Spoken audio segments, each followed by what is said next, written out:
basically, it's a survival story set in the Arctic. It's three kids who, by accident, are stranded on a deserted Arctic island. So it's all about them learning how to survive and getting to know the island. And it's also coming of age for Julia, the main character, the big sister. And of course, there's also a lot of action going around with how will they be rescued? Will they be rescued? There are polar bears, there are blizzards. Yeah, I took my team to Svalbard, which is pretty far north, and you fly into Longyearbyen, which is the only sort of habitated area, and you go by snowmobile for like 5-6 hours way out. So I took my entire crew out there.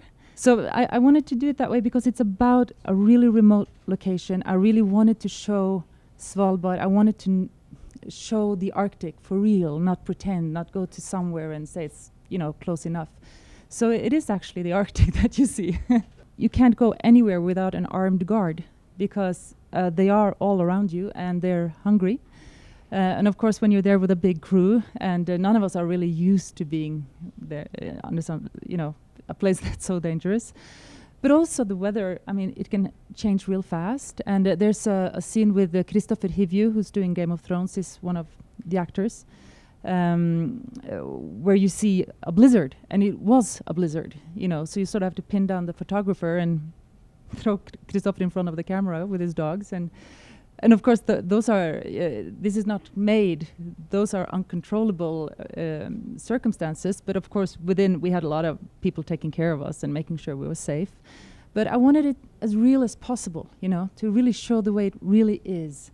And I think it's good for the actors as well. I'm not sure what the state is in on the American market right now, but I know it's been sold to Germany, and so it's been sold to several countries, and I think it's a lot happening right now at the festival. That's the fun part of Sundance. Things happen fast. But I haven't heard what the state is on America. But what I can say is I was excited to bring this film to America, but I was nervous as well, because would it travel? Would younger audiences relate, and would they understand? And what I saw from the screenings that we've had, 2 of them now, that it worked really well. You know, it seemed like American kids really got it. They understood it, and the Q&As proved that, yeah, sure, American kids are ready for foreign movies. I find that the audience reaction has been quite overwhelming. The Q&As went on and on and on because not only kids, but the adult audience as well were really fascinated with me bringing nature, you know, real nature into a film like that. The images are quite spectacular because we are in a location where you can shoot 360, you know, and you are in that place.